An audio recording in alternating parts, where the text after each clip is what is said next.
Assalamualaikum warahmatullahi wabarakatuh. Shalom, Om Swastiastu, Namo Buddhaya, salam kebajikan untuk kita semua. Halo Sobat Swarga Loka dan Madu TV Nusantara, gimana nih kabarnya? Semoga dalam keadaan sehat selalu ya. Dan bersama saya Zizi yang akan menemani Sobat Swarga Loka dan Madu TV dalam acara Sedep. Tapi episode kali ini kita akan membahas nih program PAUD HI dan bertema berkibar, berbagi edukasi kreatif dan inovasi Bunda PAUD Surabaya. Dan kali ini kita nggak sendirian loh, karena kita kedatangan tamu jauh banget dari Keputih, yaitu Bunda Lutfia Roshida SHMAP atau yang biasa dipanggil Bunda Lutfia. Halo Bu, selamat malam. Selamat malam Mbak Sisi yang cantik. Jadi malu saya. Ibu lebih cantik. Gimana nih Bu kabarnya Bu? Alhamdulillah luar biasa. Cukup sehat hari ini Mbak. Baik. Sisi. Mbak Sisi gimana? Alhamdulillah saya juga Masya Allah. seperti sehat tidak sehat gitu Bu. Karena akhir-akhir ini kehujanan jadi kayak kurang fit kayak gitu Bu. Baik, malam ini kita akan membahas ya Bu beberapa program prioritas nih yang termasuk dari Kementerian Pendidikan Dasar dan Menengah RI seperti wajib belajar 13 tahun dan pendidikan anak usia dini holistik integratif. Nah, di sini kita akan Bu mengulik kayak apa sih program-program itu, dan gak lupa kita akan membahas SOTH ya Bu ya, Sekolah Orang Tua Hebat. Itu adalah pondasi yang dimana berjalannya PAUD HI juga. Bener gak Bu? Betul sekali Mbak Sisi. Oke, mungkin Ibu mau perkenalan diri? Boleh banget.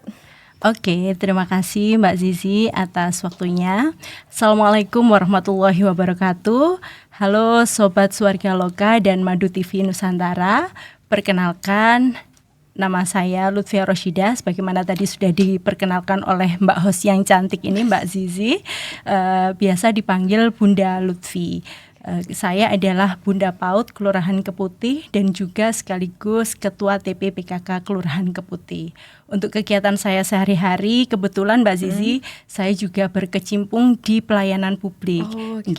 Saya berdinas sebagai PNS pada Dinas Lingkungan Hidup Provinsi Jawa Timur. Mungkin itu perkenalan dari saya. Siap. Garis sekali Bu ini. Oke, baik, biar tidak lama-lama kita akan membahas nih Bu. Yang pertama-tama, apa sih Bu gambaran umum atau demografis yang ada di Kelurahan Keputih itu? Mungkin boleh dijelasin, kan banyak warga atau Sobat Dukcapil dan Madu TV yang nggak tahu. Monggo. Baik, mungkin sedikit saya gambarkan ya. Jadi Kelurahan Keputih itu memiliki 47 RT dan 9 RW. Untuk jumlah penduduknya sendiri kurang lebih 21.308 jiwa yang terbagi dalam 6.661 kepala keluarga, dan untuk jenis kelaminnya itu relatif berimbang antara jumlah laki-laki dan perempuan. Untuk yang perempuan kurang lebih 10.758 jiwa dan yang untuk laki-lakinya 10.550 jiwa. Kurang lebih seperti itu gambarannya. Oke, siap. Berarti saat ini di Keputih lebih banyak dominan laki-laki ya Bu ya? Iya, tapi mboten wanita Mbak. Tapi wanita berimbang 10.000 gitu. Oh ya, sekian lah ya, kayak beda dikit gitu. Oke, saya penasaran nih Bu. Kan ini kan lagi gencar-gencarnya ya Sekolah Orang Tua Hebat, yang dimana itu udah mandat dari langsung Bunda PAUD Kota Surabaya. Sebenarnya itu apa sih Bu latar belakang SOTH ini? Jadi begini Mbak Zizi, program SOTH ini adalah salah satu program yang diamanatkan dari pemerintah pusat ke daerah. Betul. Gitu, kemudian sudah diberlakukan selama kurang lebih 2 tahun terakhir ini di Kota Surabaya. Dan tujuan utamanya pada saat itu adalah mengeliminir angka stunting di Kota Surabaya. Itu sebenarnya. Nah, namun di dalamnya juga terdapat penekanan program seperti pengasuhan yang baik kepada anak begitu, kemudian bagaimana pola perilaku hidup sehat, jadi kemudian bagaimana peran orang tua dalam pengasuhan, bagaimana menyiapkan makanan yang sehat untuk anak, seperti itu. Karena emang tujuannya itu zero stunting ya Bu ya. Betul sekali. Karena mengingat warga Surabaya ada sih yang emang beberapa bertanda kutip kayak masih ada yang kurang gizinya atau gimana. Betul. Oke, lalu bagaimana nih pandangan Bunda ini terhadap peran SOTH ini dalam mendukung perkembangan anak usia dini? Menurut saya juga cukup penting karena di dalam SOTH itu salah satu materinya untuk 2 tahun terakhir ini adalah Bunda PAUD juga diberikan ruang untuk melakukan pengajaran terkait gerakan Ayo ke PAUD untuk yang tahun ini. Kalau yang tahun lalu adalah gerakan transisi dari PAUD ke SD, kalau tahun ini penekanannya gerakan Ayo ke PAUD. Nah, di situ adalah momen untuk para Bunda PAUD itu untuk mengedukasi atau mengadvokasi para warga dan juga peserta SOTH itu yang mengikuti sekolah orang tua hebat itu untuk bersama-sama bergerak mensukseskan PAUD HI di Kota Surabaya ini seperti itu. Oke, berarti tadi kan Ibu menyebutkan nih peserta. Kalau boleh tahu berapa sih peserta yang ada di Keputih itu? Kalau untuk tahun ini Mbak Zizi kebetulan kami mendapatkan 4 titik lokasi dan setiap titik lokasinya kami ada 10 peserta. Seperti gitu. itu, Inji. Apakah kesusahan Bu untuk mencari pesertanya? Lumayan sejujurnya karena begini Mbak Zizi, karena kan Kelurahan Keputih itu sebagian besar warganya itu orang tua yang bekerja, sedangkan peserta dari program SOTH itu memang diutamakan orang-orang yang mengasuh gitu. Nah, jadi kesusahannya kadang-kadang nggak bisa saya gitu karena saya kerja gitu, tapi karena program ini sudah berjalan beberapa tahun, akhirnya kami sudah punya trik. Artinya apa? Setiap kali saya ada kegiatan yang memungkinkan seperti pertemuan PKK, saya selalu soundingkan kepada warga untuk bersiap-siap menyiapkan peserta SOTH karena program ini insya Allah akan berlanjut terus begitu. Jadi kita tidak sempat kekurangan peserta ketika program itu dimulai, kita sudah siap pesertanya insya Allah begitu. Udah diatur lah ya strateginya gimana. Keren. Lalu apa sih Bu tujuan utama adanya program SOTH ini? Ya kembali lagi tadi Mbak, sebenarnya adalah tujuan utamanya adalah untuk mengeliminir angka stunting dan juga memberikan edukasi bagi semua orang yang terlibat dengan pengasuhan anak. Baik Bu, lalu siapa aja sih Bu peserta yang boleh ikut itu tadi? Iya, kalau peserta yang boleh ikut itu sebenarnya diutamakan adalah orang tua atau orang-orang yang terlibat dalam pengasuhan anak.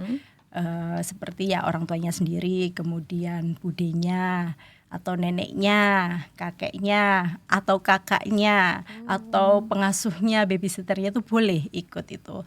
Tapi lebih dari itu SOTH juga dimungkinkan diikuti oleh oleh pasangan-pasangan, maksudnya calon-calon orang tua begitu, jadi yang pengantin-pengantin baru yang juga akan juga akan memiliki anak, ingin memiliki anak juga bisa mendapatkan pengetahuannya gitu dari berarti sekolah termasuk orang saya calon pengantin. Iya dong. Ya minimal jodohnya dulu lah Bu.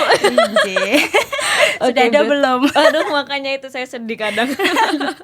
Berarti ini ya nggak hanya yang orang tua mengasuh aja, bahkan sebelum mempunyai anak pun juga dikasih itu ya Bu, SOTH itu tadi. Karena di dalamnya juga ada materi tentang bagaimana membina keluarga bahagia begitu, memplanning sebuah keluarga itu seperti apa, itu juga ada. Jadi nggak melulu hanya kayak ya udah buat anak-anak dan anak, tapi juga berpikir tentang gimana sih keluarga yang harmonis dan lain sebagainya, kayak gitu ya. Betul sekali. Saya baru tahu ini.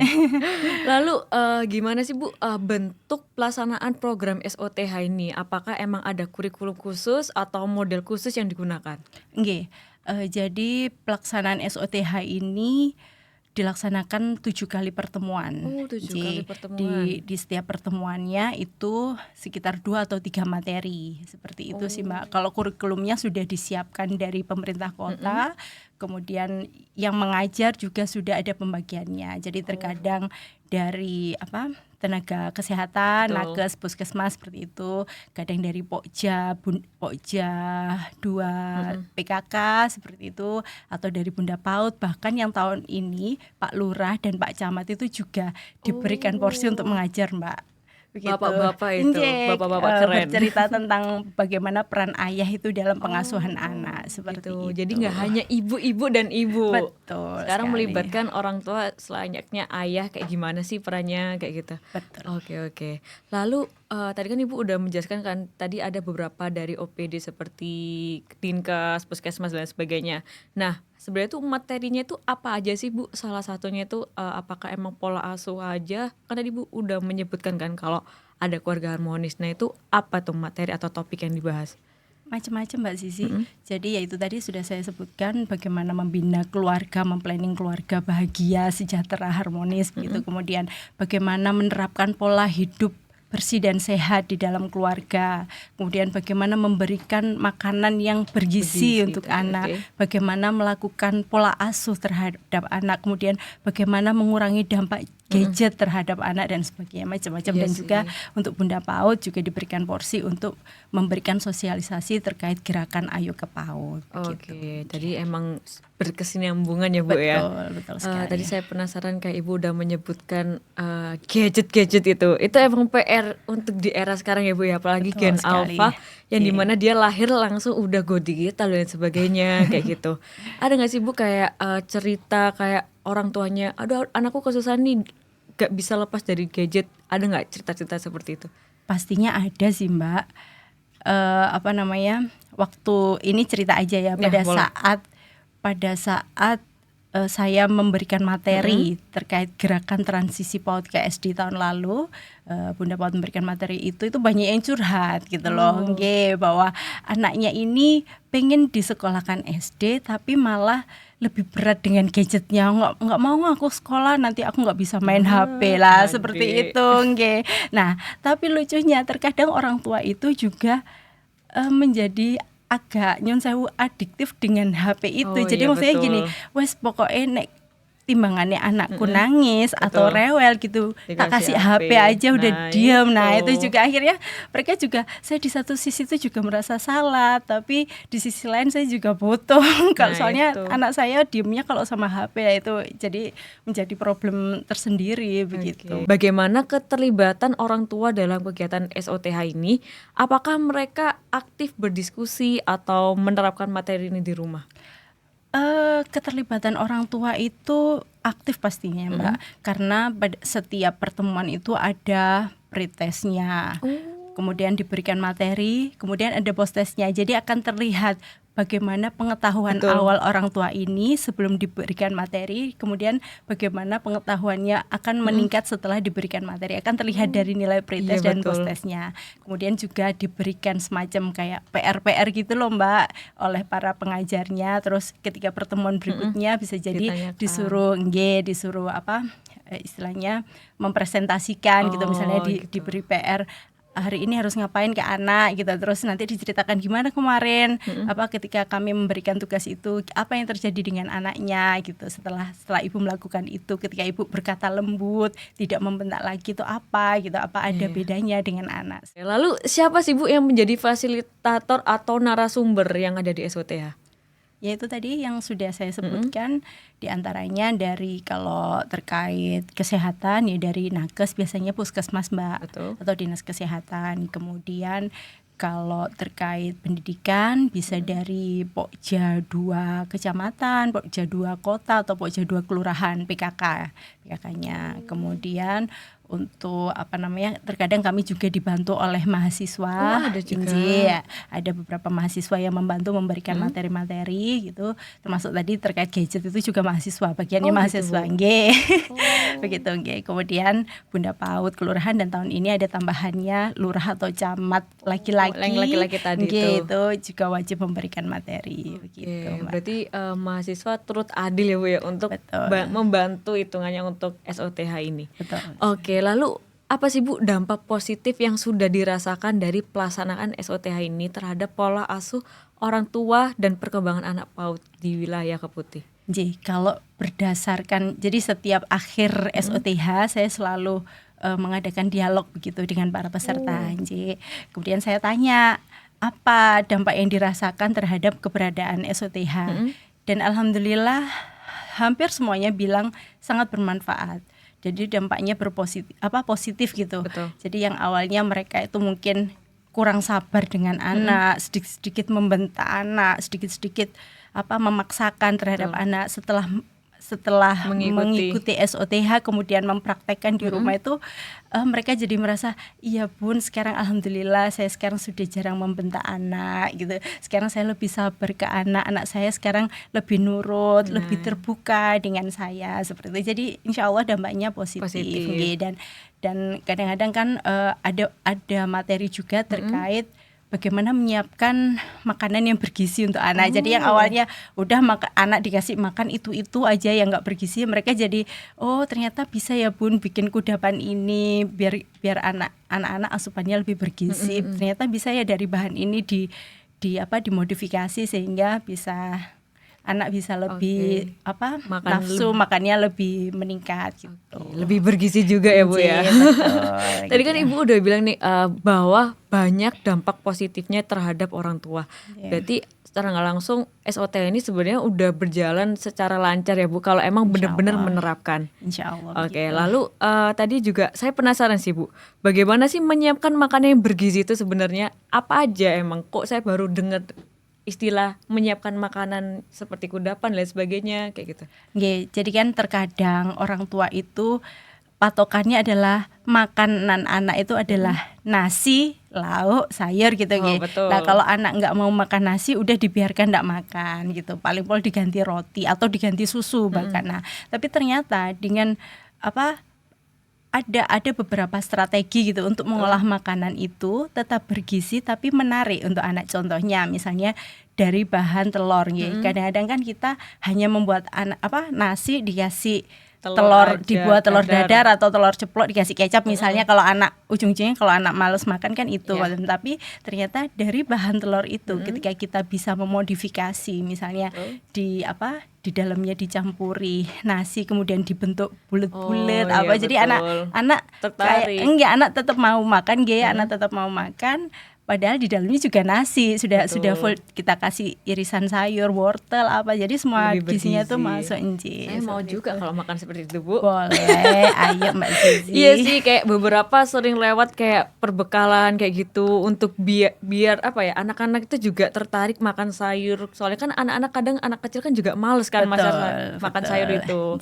Oke, lalu ada nggak sih Bu perubahan ya atau peningkatan pemahaman orang tua setelah mengikuti SOTH? Tadi kan Ibu udah menyebutkan nih. Nah itu skalanya berapa persen kira-kira?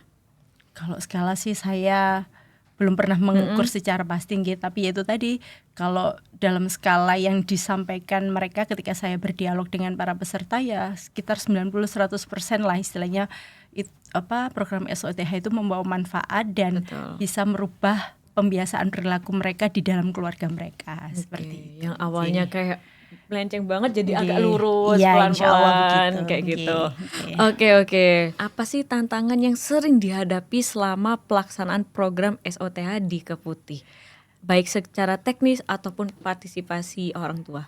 Ya, kalau tantangan itu terkait SOTH kalau dari segi orang tua, kesibukan orang tua kadang-kadang kami ini agak kesulitan membagi jadwal yang ajak untuk artinya jadwal SOTH itu seringkali bisa tentatif harusnya setiap hari Rabu tapi karena ketika misalnya minggu depan Bu saya di kantor tidak bisa izin bla bla bla gitu akhirnya banyak yang minta ganti hari. Nah kita harus melakukan penyesuaian itu sih jadi kayak memadu padankan antara jadwal orang tua dengan jadwal pelaksanaan SOTH dan itu juga berkaitan dengan teknis narasumbernya ketika kita geser-geser jadwal SOTH di satu lokasi kadang narasumbernya juga yang pas nggak bisa. Nah itu juga menjadi tricky bagi kami seperti itu. Akhirnya ya tetap kami siasati, kami harus istilahnya siapkan kayak narasumber cadangan gitu loh. Jadi semisal memang benar-benar tidak bisa narasumber ini, siapapun harus siap menjadi narasumber.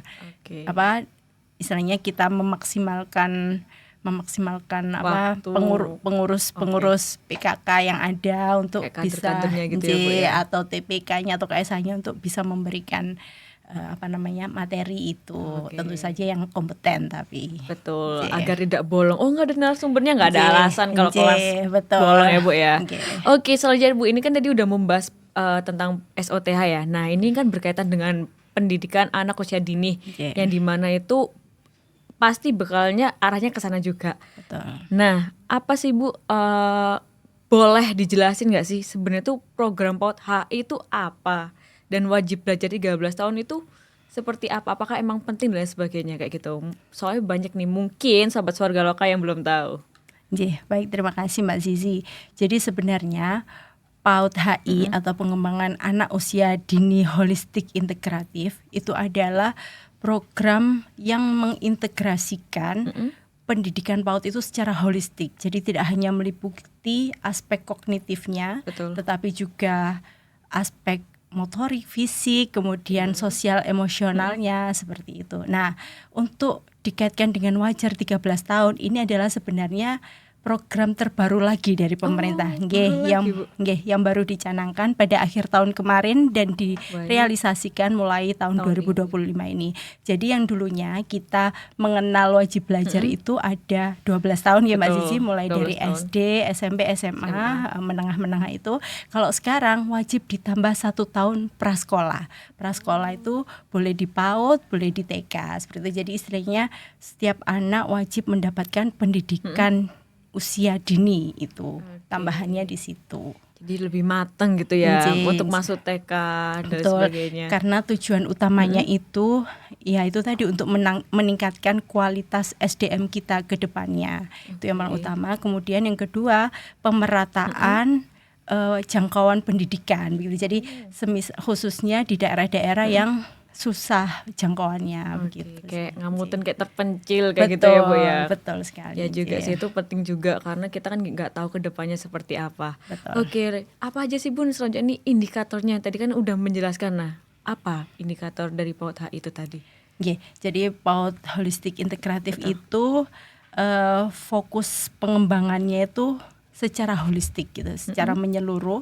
Jadi tidak hanya aspek kognitif itu misalnya kemampuan anak dalam berpikir, menyerap informasi, menyerap pelajaran gitu, tapi juga motorik kasar halusnya, kemudian fisiknya dia harus sehat begitu, kemudian sosial dan juga moralnya juga harus terbentuk dan terasah dengan baik begitu. Jadi sejak kecil kayak udah dilatih biar lebih cerdas, kayak wow langsung siap gitu ya Bu ya. Betul sekali. Oh gitu, ada indikatornya. Lalu Bunda boleh dijelasin nggak sih mengapa pendekatan holistik dan integratif itu penting?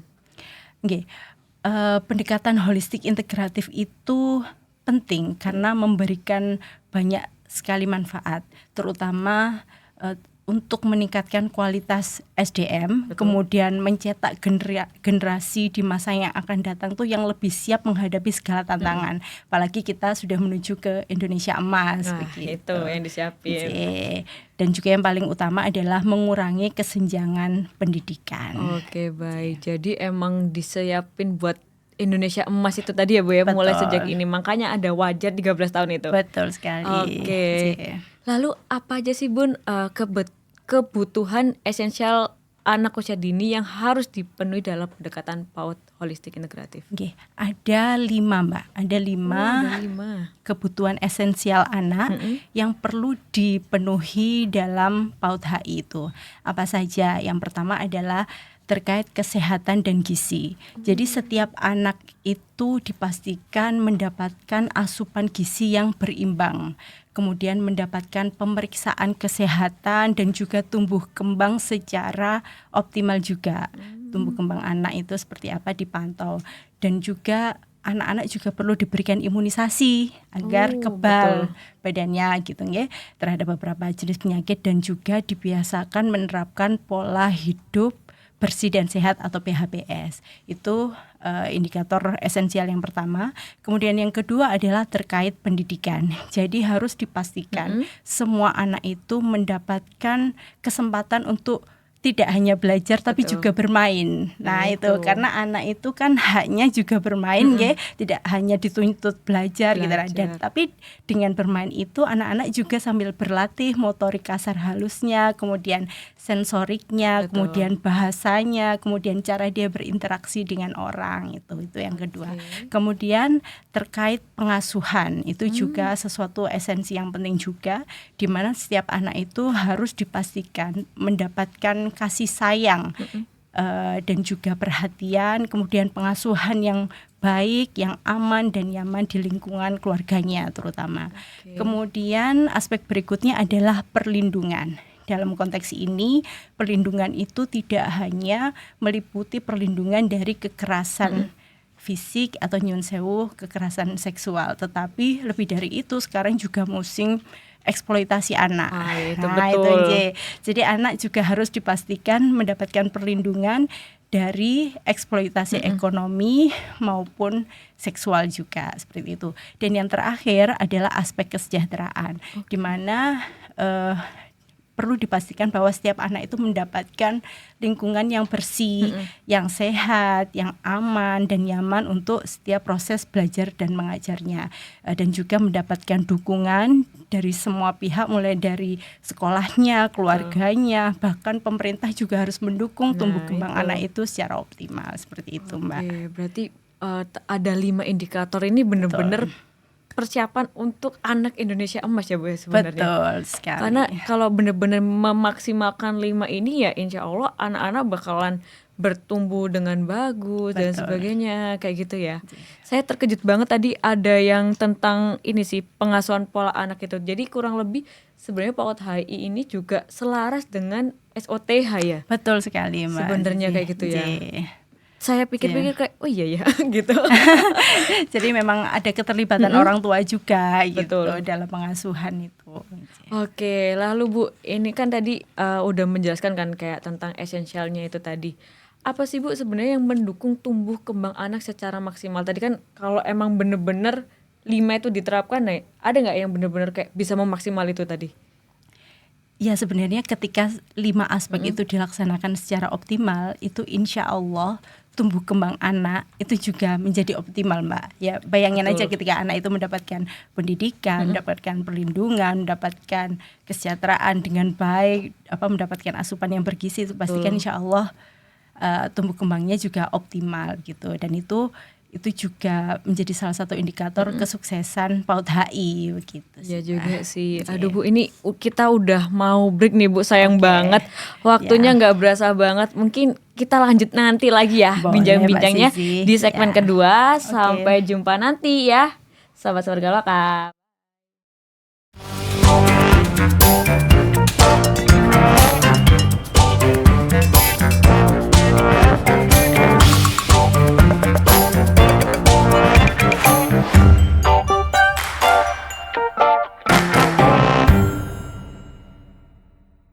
Halo Sobat Swarga Lokal dan Madu TV Nusantara, kembali lagi nih bersama saya Yaisisi dengan Bunda Lutfi. Oke, Bunda Lutfi. Tadi kan kita udah membahas nih tentang SOTH, tentang PAUD HI. Nah, selanjutnya nih saya mau membahas lebih lanjut karena saya menarik juga tentang adanya PAUD HI ini. Tadi kan Ibu udah menjelaskan kan ada 5 aspek yang dimana itu banyak banget lah intinya, kalau disebutin itu pengulangan lagi.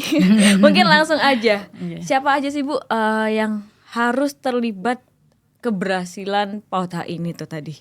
Sebenarnya keberhasilan PAUD HI itu adalah hasil kolaborasi atau sinergitas dari berbagai pihak. Mungkin kalau Bunda PAUD Kelurahan sendiri itu perannya melakukan advokasi, edukasi, sosialisasi, dan tidak lupa karena Bunda PAUD Kelurahan ini kalau bukan lurah ya istrinya lurah, otomatis lurah juga menjadi pihak yang terlibat langsung, yang selalu mendukung program-program Bunda PAUD Kelurahan seperti itu.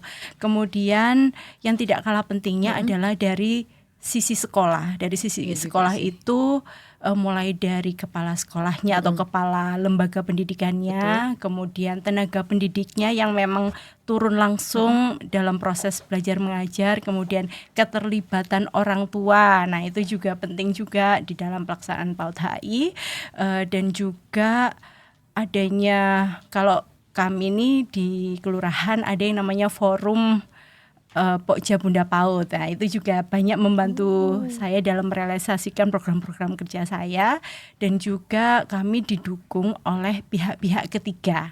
Alhamdulillah ada beberapa mungkin seperti LSM, kemudian perusahaan begitu yang sudah banyak membantu kami gitu dalam memberikan bantuan untuk meningkatkan layanan kualitas PAUD HI di Keputih melalui bantuan CSR-nya. Sebagai wujud mereka memang hadir di kelurahan membersamai anak-anak usia dini di kelurahan seperti itu. Lalu apa sih Bu tantangan terbesar dalam mengimplementasikan program ini? Karena kan agak susah ya kalau emang jalan sendiri. Nah, khususnya dalam mengintegrasikan PAUD ke dalam sistem pendidikan. Untuk itu kami dituntut untuk selalu berinovasi. Bagaimana caranya menggandeng pihak-pihak terkait untuk dapat tetap berjalannya program-program kami seperti itu. Itu dari sisi anggaran. Dan untuk tantangan berikutnya yang cukup berat juga buat kami itu adalah bagaimana merubah atau menyamakan persepsi Nah, itu. semua orang tua terkait Betul. pentingnya pelaksanaan PAUD HI di Wilayah Keputih. wilayahnya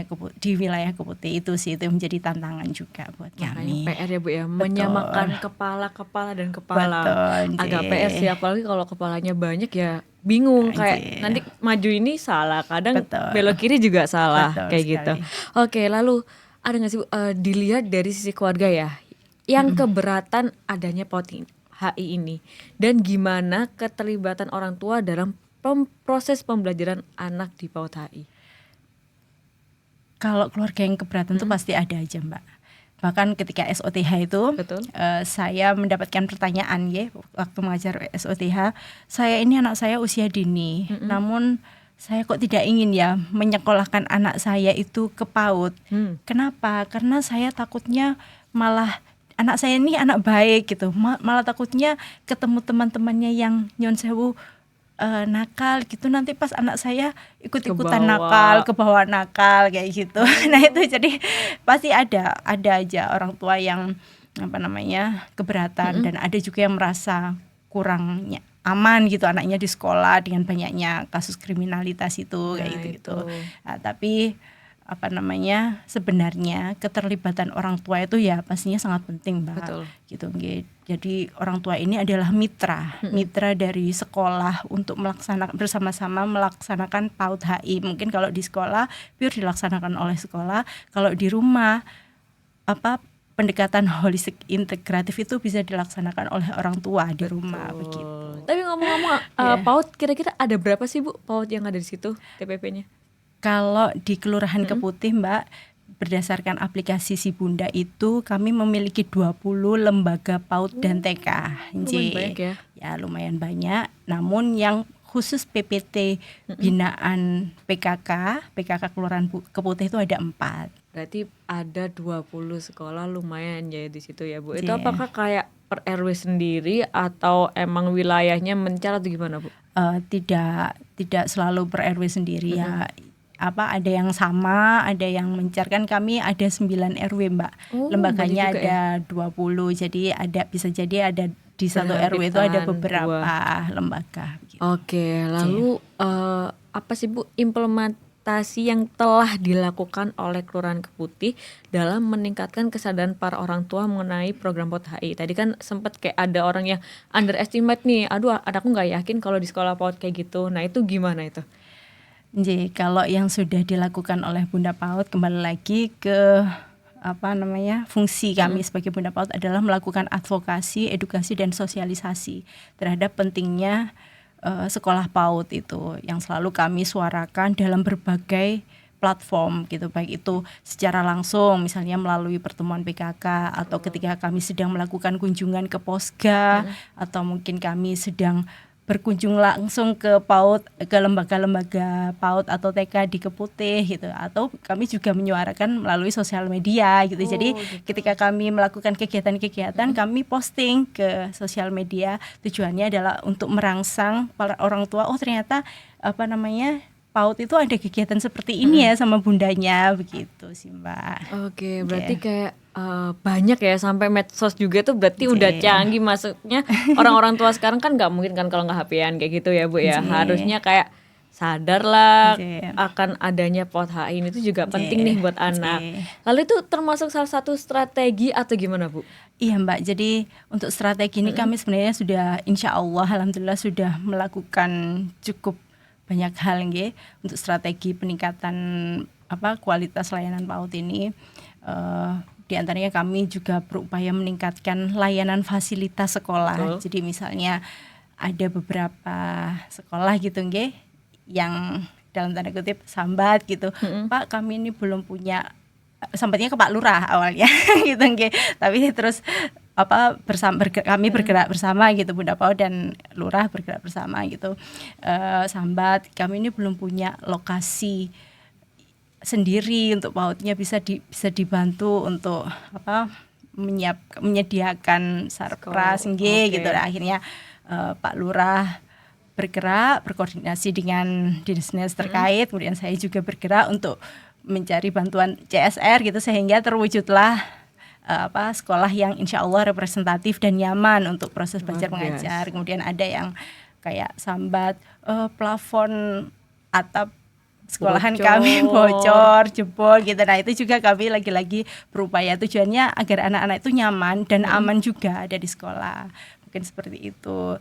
Kemudian kami juga tidak hanya meningkatkan kualitas layanan fasilitas aja, tapi juga kami juga meningkatkan kualitas dari tenaga pendidiknya. Nah itu melalui program pelatihan-pelatihan yang kami lakukan, yang akan berjalan setelah ini, insya Allah dalam bulan depan atau bulan Juli itu kami akan mengadakan pelatihan public speaking dan juga English for PAUD seperti itu. Ngeri. Anak sekecil itu udah dapat bekal kayak gitu, ya ampun. Zamanku dulu belum ada, Bu. Untuk gurunya Mbak Zizi. Untuk gurunya. Betul. Kemudian untuk meningkatkan animo atau merangsang para orang tua yang tadi sing rodo angel mindsetnya untuk mengajak anak-anak bersekolah PAUD itu, insya Allah kami juga melakukan EduCity, Mbak. Jadi EduCity kami ajak orang tua dan orang tua yang memiliki anak-anak usia dini namun belum menyekolahkan anaknya, kami ajak untuk EduCity keliling ke sekolah-sekolah PAUD yang ada di wilayah Keputih. Kemudian kami ajak ke tempat wisata di seputaran Keputih. Kemudian kita ajak lomba-lomba segala macam. Jadi biar ternyata kalau PAUD itu semenyenangkan ini gitu. Jadi mereka lama-lama kan insya Allah akan terbuka pemikirannya untuk mau menyekolahkan anaknya. Biar nggak takut ya, kayak nggak ada omongan apalah nanti anakku takut nakal dan sebagainya, padahal ya nggak seperti itu. Gitu. Menarik. Kemudian kami juga setiap kali kami melakukan kunjungan ke PAUD itu saya berupaya untuk tidak sekedar mengunjungi atau hanya melakukan monitoring aja. Namun saya juga berdialog dengan orang tua, berdialog dengan tenaga pendidiknya, dan juga berusaha memberikan manfaat edukasi untuk anak. Jadi beberapa kali kami kunjungan itu kami selalu membawa tema-tema yang berbeda edukasinya. Suatu waktu kami ajarkan kepada anak-anak terkait tanggap darurat menghadapi gempa bumi, tanggap darurat menghadapi kebakaran di sekolah. Kemudian pelajaran tentang kujaga diriku, jadi bagian tubuh mana yang boleh dan tidak boleh disentuh, seperti itu. Kemudian bagaimana penerapan pembiasaan 7 karakter anak hebat Indonesia. Dan yang menarik, saya juga melibatkan Pak Lurah. Pak Lurah itu kalau kami menyebutnya Panda PAUD kelurahan ya. Panda PAUD. Itu julukan yang diberikan sama tenaga-tenaga pendidik. Ini Panda PAUD-nya nih gitu. Jadi Panda PAUD-nya juga saya ajak ke ke lembaga untuk ini, Mbak. Jadi pemerintah Kota Surabaya itu punya program yang namanya Gaya Carita Surabaya, gerakan ayah bercerita untuk anak Surabaya. Jadi kami ingin merangsang para orang tua bahwa istilahnya untuk membangun bonding atau kedekatan dengan anak itu juga bisa dilakukan oleh seorang ayah. Salah satunya melalui memberikan cerita atau dongeng kepada anaknya gitu. Jadi Panda PAUD-nya ikut dongeng. Gitu. Keren. Ikut terjun lapangan langsung ini menghadapi adik-adik imut itu. Iya, betul kayak gitu. Oke, menarik sih. Jadi emang implementasinya tuh luas banget juga ya, Bu ya. Strateginya kalau mungkin saya anak kecil juga tertarik sih kalau kayak gitu. Karena emang anak-anak zaman sekarang itu kalau nggak ada bukan bibit sih, kayak bumbu-bumbu seperti itu kayak nggak menarik, nanti malas ke sekolah lagi atau gimana kayak gitu. Kayaknya kalau anak PAUD itu akan daftar sendiri. Ya jalan sendiri ya Mbak Zizi. Betul. Lalu selanjutnya nih Bu, ada nggak sih program unggulan yang sudah mengintegrasikan layanan Admindu ke dalam kegiatan PAUD, misal kayak sosialisasi atau gimana? Nah, apakah itu juga melalui posyandu atau kegiatan parenting yang ada di SOTH itu? Jika ada, seperti apa mekanismenya? Ya, alhamdulillah Mbak Zizi. Jadi tahun ini saya mencoba memberikan sebuah inovasi program, namanya adalah Jebol Anduk Si Putih. Singkatan dari Jemput Bola Administrasi Kependudukan Siswa PAUD Keputih gitu. Cari kita bikin program seperti itu. Jadi gini Mbak, berangkat dari keresahan saya pribadi nggih, terhadap masih banyaknya anak yang mungkin bukan di Keputing ya, saya melihat secara umum banyaknya anak yang tidak memiliki akte kelahiran. Nah, itu berangkat dari situ. Jadi saya berinisiatif untuk membuat program itu, kemudian mengimplementasikannya. Yang awal kami sasarannya masih di 20 lembaga PAUD TK di wilayah Kelurahan Keputih. Jadi saya mekanismenya itu bersurat dulu untuk melakukan monitoring kepemilikan akte kelahiran dari semua siswanya. Dari situ kan tertracing mana yang sudah dan mana yang belum. Nah, yang belum ini saya berkolaborasi dengan pihak kelurahan untuk bersama-sama melihat ini, kita tracing sama-sama. Yang belum ini memang belum punya sama sekali, atau sudah pernah punya tapi hilang, atau sedang proses pengurusan. Nah, sudah dari data itu kita kemudian menentukan upaya tindak lanjutnya seperti apa. Misalnya kalau sudah jadi tapi belum diambil, berarti kita sondingkan ke pihak sekolah untuk menyampaikan ke wali muridnya untuk segera mengambil akte kelahirannya. Atau kalau misalnya memang hilang, berarti kita sondingkan untuk segera mengurus akte kelahiran yang versi kehilangan gitu, untuk menerbitkan akte baru, maksudnya kopi atau salinan akte kelahirannya. Atau yang sama sekali belum, misalnya yang kita edukasi terus menerus terkait pentingnya akte kelahiran itu, biar mau mengurus gitu. Betul, karena kayak orang-orang itu kalau nggak kepepet, nggak urgent ya nggak ngurus ya Bu ya. Betul, dan itu tidak hanya kami, selain di 20 lembaga PAUD TK, saya juga lagi-lagi karena paling banyak adalah pertemuan PKK maksudnya forum yang saya bisa gapai untuk warga adalah pertemuan PKK. Saya tidak bosan Mbak Zizi, setiap kali saya pertemuan PKK, saya kunjungan ke poskes, saya kunjungan ke wilayah-wilayah itu, wilayah RW atau RT, saya selalu sondingkan kalau ada tetangga kanan kirinya atau ada anak di sekitarnya yang masih belum memiliki akte kelahiran, mohon dibantu untuk lapor ke saya atau ke kelurahan, dan kalau bisa orang tuanya diedukasi untuk segera mengurus. Insya Allah kelurahan akan membantu seperti itu. Karena kalau kadang kita udah bantu tapi dibilang apa, kita nggak dikasih tahu gimana, nah itu kan juga repot ya Bu ya. Baik Bu, tadi saya menarik nih dengan adanya jebol adopsi putih. Nah itu apakah merupakan dari upaya atau inisiatif dari kelurahan atau gimana Bu? Sebenarnya kalau khusus jebol anduk si putih itu inisiatifnya dari saya. Keren. Cuman kalau pastinya dalam mengeksekusinya gitu, semisal ada yang memang belum memiliki akta, ya pastinya saya tidak lepas kolaborasi dengan pihak kelurahan, karena kan yang memiliki tim adminduk adalah kelurahan begitu sih. Jadi tadi Bu mengingat tentang KIA ya, yang ada upaya atau inisiatifnya. Karena kalau saya lihat sendiri tadi Bu menyinggung nih banyak permasalahan. Nah itu apa aja sih Bu permasalahan yang kompleks atau yang bisa diceritain di sini? Ya sebenarnya ya kalau permasalahannya pastinya masih ada, mungkin tidak terlalu banyak tidak. Betul. Namun ada beberapa anak yang belum memiliki administrasi kependudukan, baik itu akte kelahiran maupun kartu identitas anak atau KIA. Nah itu salah satu faktornya adalah dari orang tuanya sendiri. Kadang-kadang satu karena orang tuanya sibuk gitu, sibuk.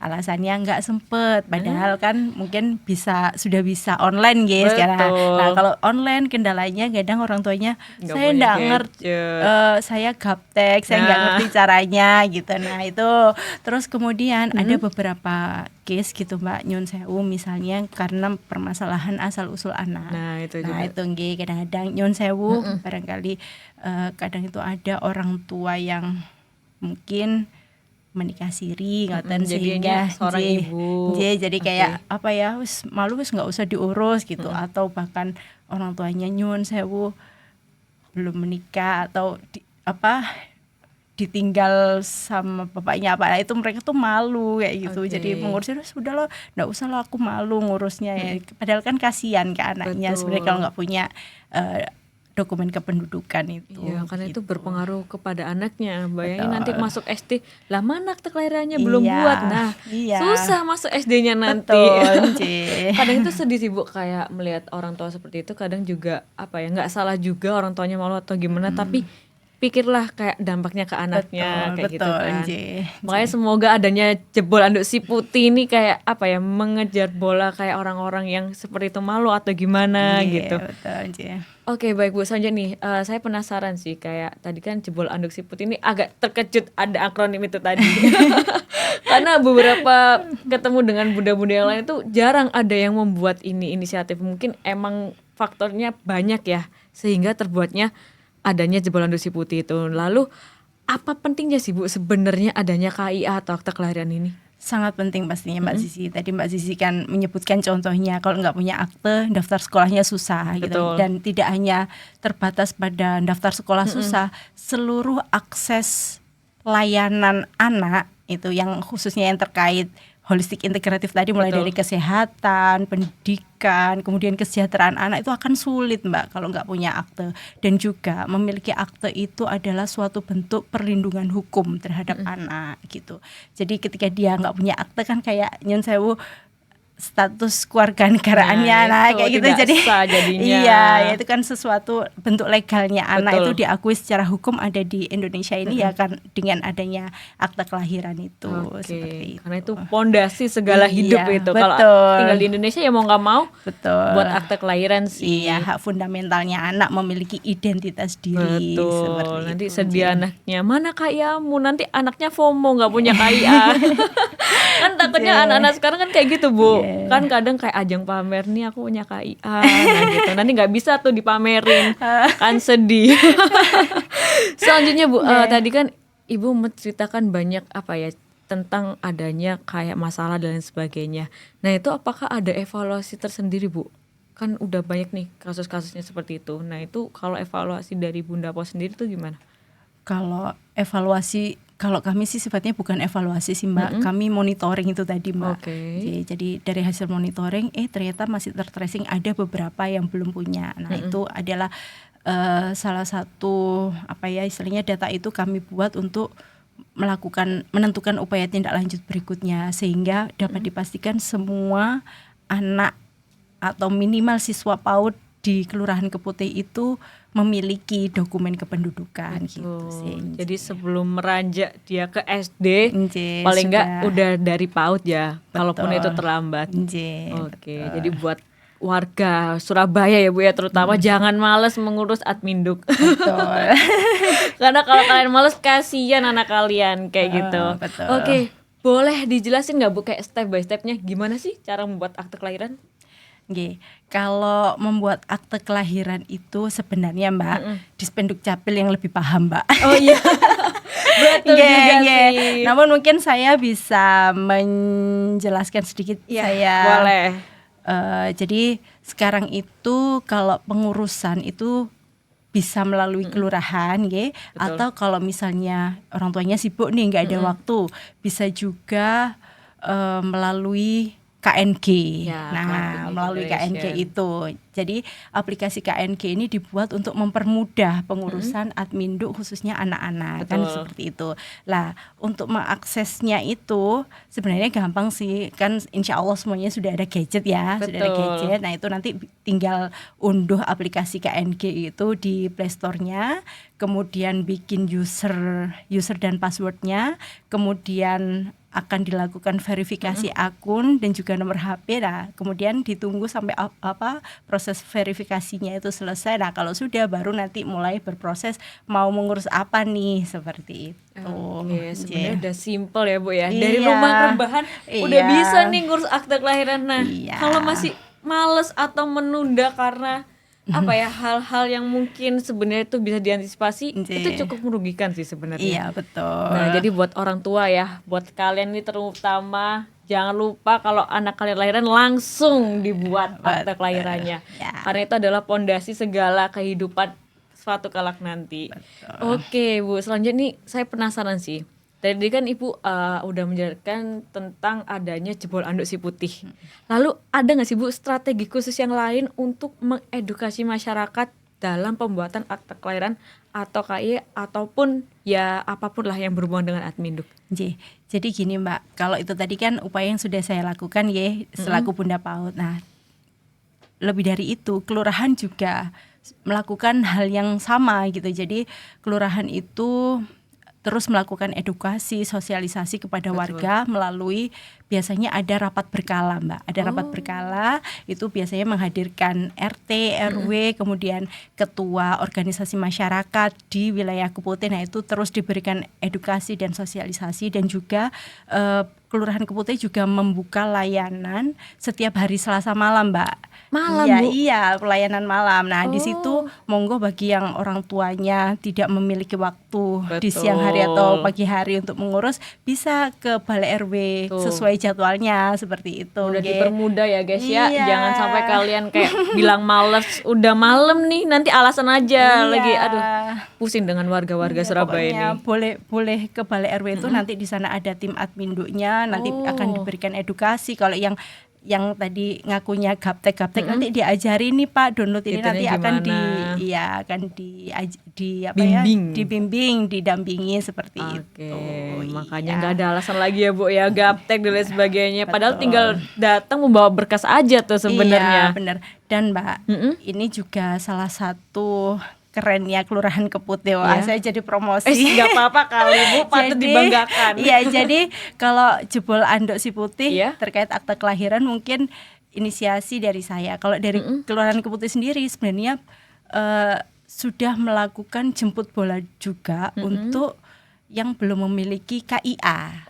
Jadi selain sebenarnya warga juga didorong untuk melakukan pengurusan, namun secara berkala karena kan tugasnya kelurahan juga banyak, banyak yang harus dilayani, banyak yang harus dikerjakan, banyak yang harus didata gitu. Betul. Jadi ketika ada kesempatan kelurahan itu men-tracing melalui aplikasi Kalimasada, kemudian di sana akan nampak mana saja anak yang tidak atau belum memiliki KIA. Nah, kalau sudah diketahui, nah itu kelurahan door to door gitu. Gitu, Bu. Jemput Nyamperin. bola. Iya. Wow, keren. Jadi Seperti itu. bener-bener harus kayak semua punya kayak anak kecil kayak gitu. Iya, Oke. diupayakan seperti itu. Oke, keren. Nje. Wah, kelurahan gimana nggak sibuk? Udah kerja satu persatu warganya. Bapak Panda ini sayang banget sama warganya. Masya Allah. Masya Allah. Lalu itu tadi kan Ibu menyebutkan ya, itu adalah bagian pemenuhan dokumen sipil seperti akta kelahiran atau KIA. Dan misal nih, kita kan nggak tahu kayak terjadi akta kematian atau gimana, itu juga termasuk door to door atau gimana Bu? Oh, kalau akte kematian saya kayaknya Kurang tahu. belum door to door, tapi setiap kali kematian itu dilaporkan kelurahan, pasti kelurahan akan istilahnya ayo segera mendorong gitu, ayo diurus ini apa yang bisa dibantu begitu. Kecuali kalau kami tidak tahu ada kematian itu, ya pastinya info itu tidak tersampaikan ke kami tidak bisa ini gitu sih. Oke, baik. Lalu saya terakhir nih Bu, pertanyaan. Apa sih harapan Bunda kepada orang tua mengenai pembuatan dokumen Adminduk? Iya, kalau bicara harapan, pastinya saya berharap semua anak atau semua warga Keputih itu memiliki dokumen kependudukan. Harapan saya semua orang tua terbuka mindsetnya gitu Mbak Zizi, untuk melakukan pengurusan dokumen kependudukan anaknya. Jangan ditunda, jangan dinanti-nanti. Luangkan sedikit waktu. Kalau waktunya datang secara langsung ke kelurahan tidak ada, monggo bisa melalui gadget. Pokoknya segala sesuatu ketika persyaratan itu sudah terpenuhi, maka akan cepat prosesnya. Bahkan kalau saya pernah tanya ke Pak Lurah itu 1 kali 24 jam tuh bisa langsung jadi informasinya begitu. Emang 1 kali 24 jam Bu? Enggak, selama persyaratannya lengkap. Karena kadang-kadang orang ini kan ada yang gini, kok kita dipersulit ya, disuruh balik-balik lah. Disuruh balik karena memang dokumennya persyaratannya belum lengkap, ya makanya disuruh balik gitu. Tapi kalau sudah lengkap ya langsung diproses gitu. Oke, Bu, tidak terasa ya. Aduh, waktunya ini udah habis, ada sedih banget. Aduh. Dan banyak banget perbincangan kita hari ini. Dan mungkin kalau buat Sobat Swarga Loka yang menonton sampai akhir ini, Ibu ada nggak 1 kata 2 kata pesan buat Sobat Swarga Loka dan Madu TV Nusantara? Wah, enggak Bu? Kalau 1 kata 2 kata kurang Mbak Zizi. Oke, siap, nggak apa-apa kalau banyak pun nggak apa-apa. Oke, saya coba rangkai ya. Yang pertama, pesan saya terhadap seluruh Sobat Swarga Loka dan Madu TV Nusantara, ayo kita sama-sama mensukseskan gerakan Ayo ke PAUD. Jadi bagi yang memiliki anak berusia dini 2,5 sampai dengan 6 tahun yang belum mendapatkan pendidikan anak usia dini, monggo didaftarkan sekolah gitu, karena PAUD itu sangat penting untuk fondasi awal anak, mencetak generasi berikutnya, apalagi pembelajarannya dilakukan ketika masa usia emas anak itu. Oke, Nah, yang siap. kedua, jangan lupa concern dengan dokumen kependudukan anak. Luangkan waktu, luangkan sedikit kesempatan agar hak-hak fundamental anak mendapatkan identitas diri itu terpenuhi, dan nantinya akan mempermudah segala aspek layanan untuk anak itu sendiri, mulai dari kecil sampai dengan nanti dia tua atau dewasa. Betul, itu juga pengaruh sih Bu. Mungkin sekian ya Bu, ya ampun sedih banget, sebenarnya masih banyak yang dibahas. Sekian perbincangan hari ini, semoga apa yang kita bahas nambah pengetahuan buat kalian ya. Dan Amin. jangan lupa juga follow Instagram kami, media sosial kami semua yang ada di bawah ini. Sampai jumpa nanti. Sekian sedep hari ini bersama saya Zizi dan Bunda Lutfi. Sampai jumpa nanti, bye. Assalamualaikum.